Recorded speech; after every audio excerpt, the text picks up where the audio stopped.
Have you ever felt the hair on the back of your neck stand on end, as if something unseen was watching you?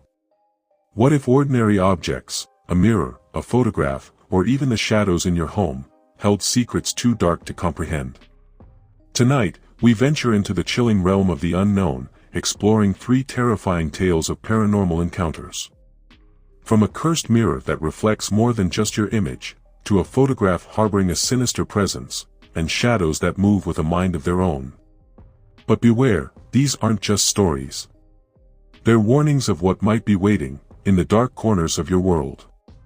Stay with us until the end as we unravel the mysteries that will leave you questioning reality itself.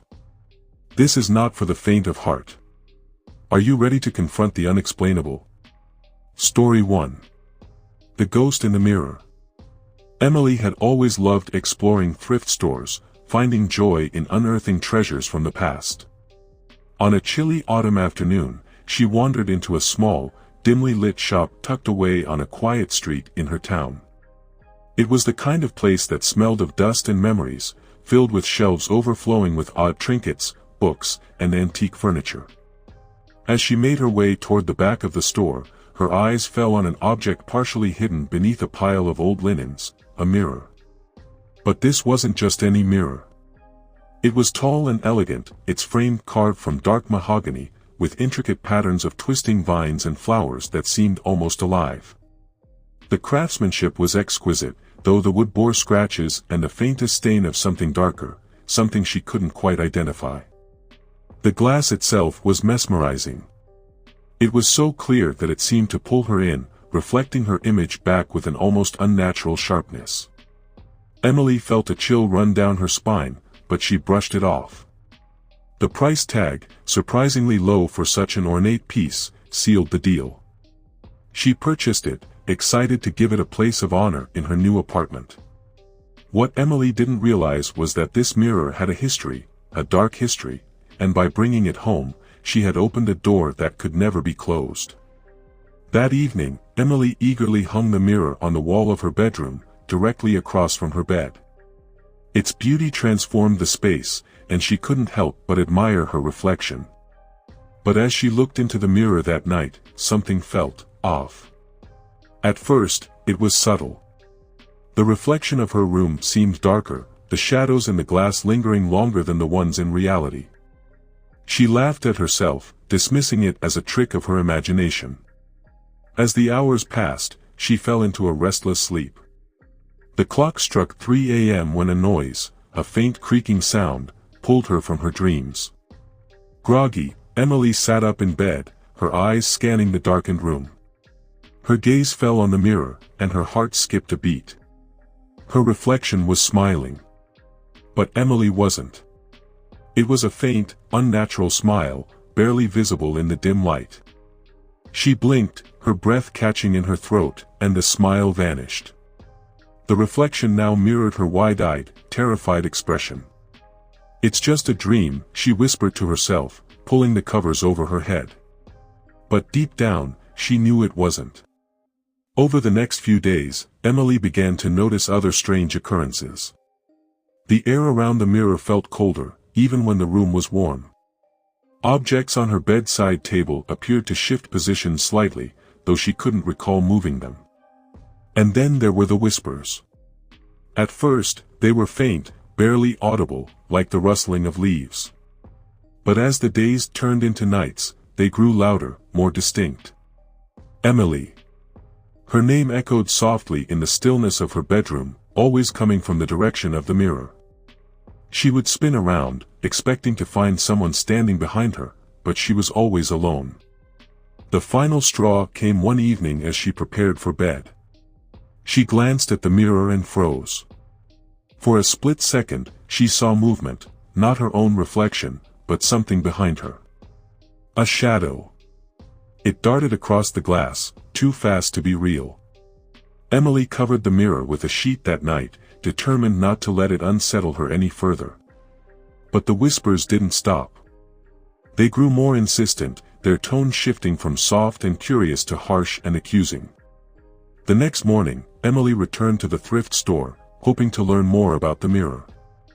The shopkeeper, an elderly woman with kind but wary eyes, grew pale when Emily described her experiences.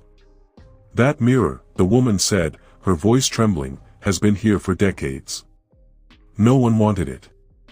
People said it felt wrong." She revealed that the mirror had once belonged to a woman named Margaret, a recluse who had lived in the town years ago. Margaret was rumored to have been involved in dark rituals, drawing on the supernatural to achieve immortality. She had died mysteriously in front of the mirror, and many believed her soul was trapped within it, waiting for someone to free her. Emily's blood ran cold. She asked if the mirror could be returned, but the shopkeeper shook her head. "It's attached to you now," she said.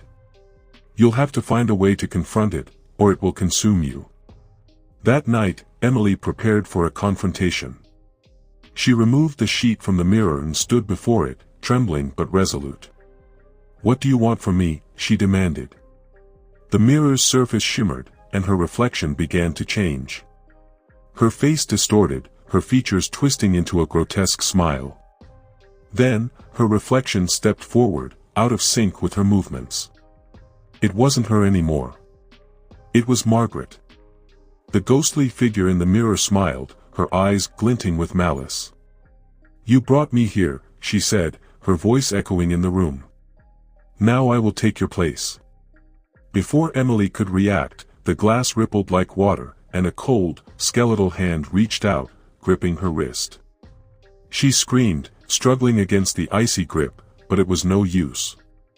The hand pulled her closer, her reflection fading into darkness. The next morning, Emily's apartment was silent.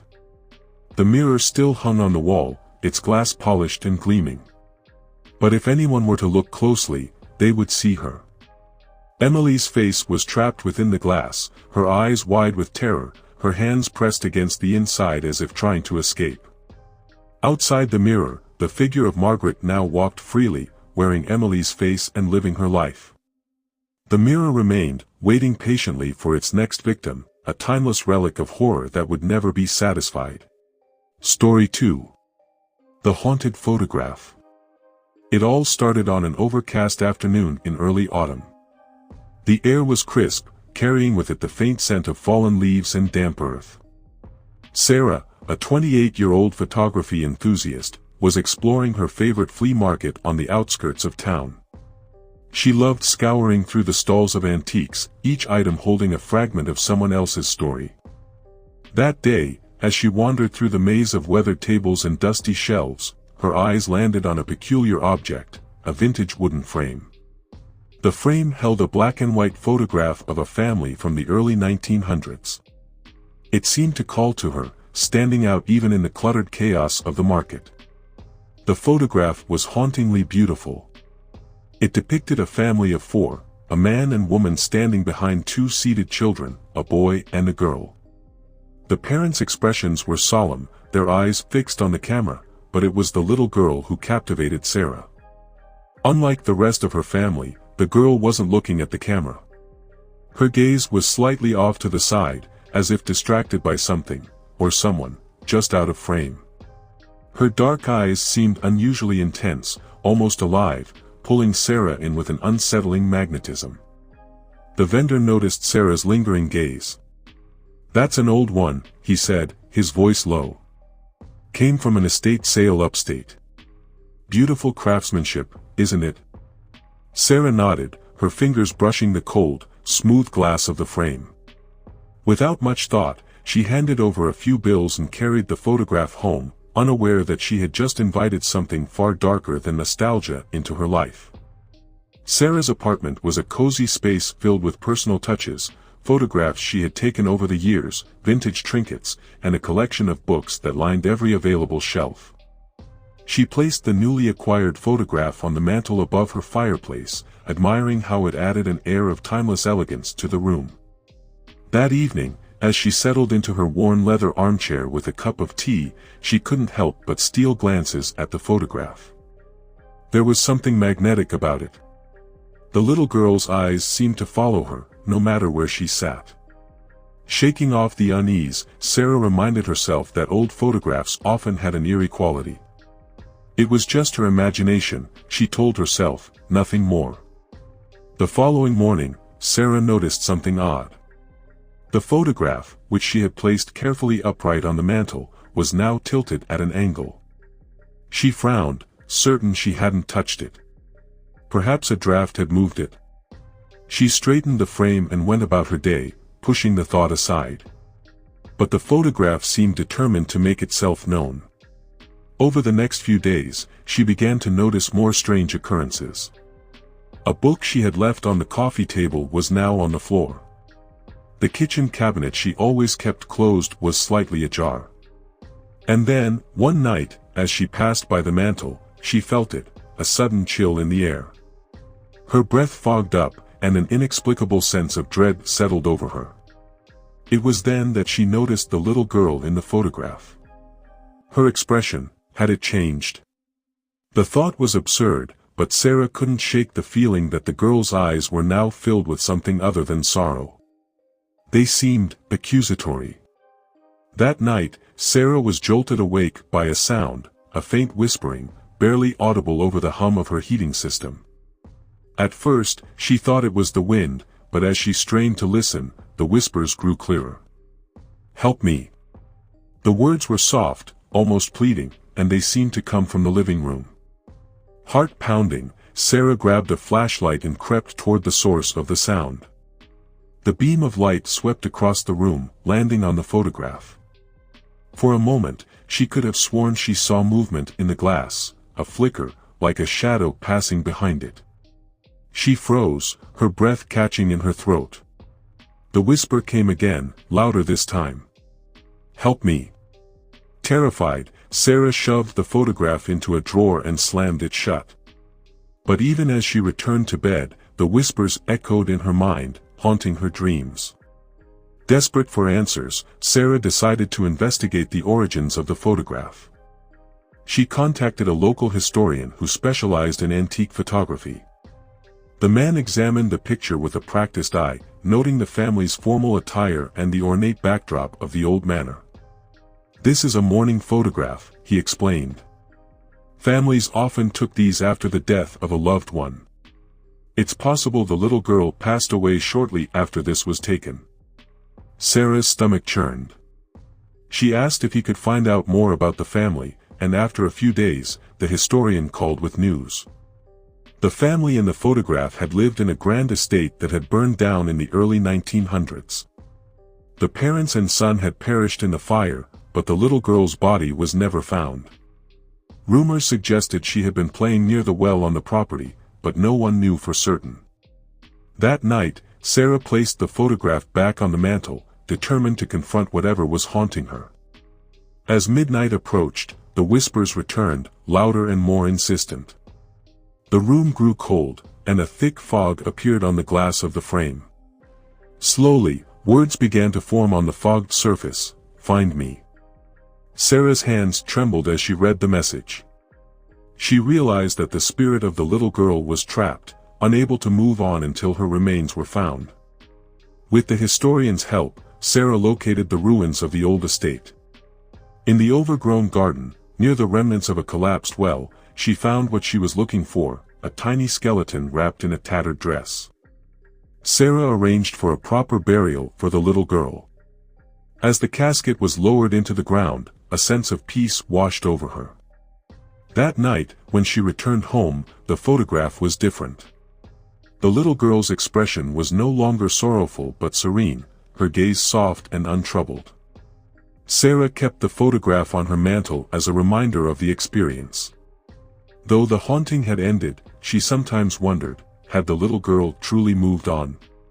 Or was some part of her still watching, forever bound to the photograph that had held her story for so long? Story 3. The Shifting Shadows. It was a crisp autumn morning when Claire first laid eyes on the house, a quaint, charming property at the end of a quiet suburban street. With its ivy-covered walls and sprawling oak tree in the front yard, it seemed like the perfect place to start over. After years of city chaos and a recent breakup that left her feeling hollow, she craved solitude and simplicity. But sometimes, the places that call to us most are the ones hiding the darkest secrets. From the moment she unlocked the front door, Claire felt it. The house was too quiet, not the comforting silence of peace, but the oppressive kind that makes your skin crawl. The air felt thick, as if the walls had absorbed years of unspoken words. She shook off the feeling, chalking it up to nerves.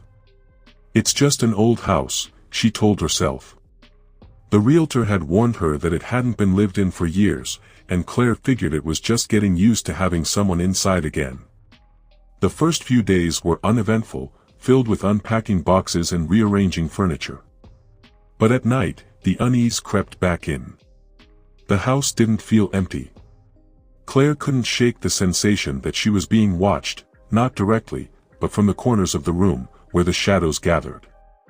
It started subtly. On her third night in the house, Claire awoke around 2 a.m. to a strange sound, a faint rustling, like fabric brushing against the floor. Half asleep, she assumed it was the wind outside or maybe the old pipes groaning. But then she saw it. In the far corner of her bedroom, a shadow shifted.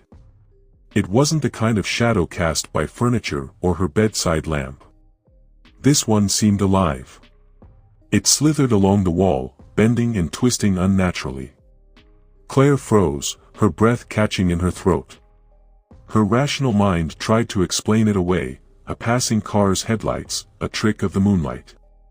But deep down, she knew. This was different. Over the next few weeks, the shadows became bolder. They didn't just linger in the corners, they moved through the house, defying logic. In the living room, Claire would catch glimpses of them flickering across the walls, even when the blinds were drawn. In the kitchen, they seemed to pool under the table, shifting when she turned her back. One night, while brushing her teeth, she saw it again in the bathroom mirror, a dark, shapeless form darting behind her. She spun around, but the room was empty. Her hands trembled as she gripped the sink, her reflection pale and wide-eyed. Claire began to feel the weight of the house pressing down on her. The once cozy charm now felt suffocating. She dreaded the nights, knowing the shadows grew braver in the darkness. Desperate for answers, Claire visited the local library to research the history of her home. What she found sent a chill down her spine. The house had once belonged to an elderly woman named Evelyn, who had lived there for decades. Neighbors described her as kind but reclusive in her later years. After her husband's sudden death, she reportedly began talking to herself, or, as some claimed, to something unseen. Evelyn's death was equally mysterious. She had been found in her bedroom, clutching a broken mirror. The coroner ruled it a heart attack, but whispers around town hinted at something more sinister. Some claimed she had been haunted, tormented by shadows that no one else could see. Claire's encounters escalated. One evening, as she sat on the couch sketching for a design project, she felt a sudden drop in temperature. The room grew icy, and the lights flickered. Then she saw it, a large shadow creeping across the ceiling, its shape shifting as it moved. It stopped directly above her, and for the first time, Claire felt its intent. This wasn't a random phenomenon. It was watching her. The whispers started that night. Faint at first, like a distant breeze, but growing louder as the hours passed. They came from the corners of the room, the base of the stairs, and the hallway. She couldn't make out the words, but the tone was unmistakable, angry, accusing. Claire remembered something she had read in Evelyn's obituary, a reference to an old mirror the woman had kept in her living room. Curious and terrified, Claire searched the attic and found it, wrapped in a tattered sheet. The mirror was ancient, its frame ornate but tarnished. The glass was cracked and cloudy, but as Claire stared into it, she felt a wave of nausea. Shadows swirled within the mirror's surface, and for a fleeting moment, she saw Evelyn's reflection staring back at her. Claire decided she couldn't live like this anymore. She called a local spiritualist, a woman named Margot, who agreed to help. Margot arrived armed with candles, sage, and a solemn expression. "This house carries a heavy energy," Margot said. "The shadows are tied to the mirror. Evelyn must have opened a door she couldn't close." As they began the cleansing ritual, the shadows fought back. The temperature plummeted, and the walls seemed to tremble. The mirror rattled violently on its stand, the glass shimmering with dark shapes. Margot chanted louder, urging Claire to destroy the mirror. Trembling, Claire picked up a hammer and swung it with all her strength. The glass shattered, sending a deafening scream echoing through the house.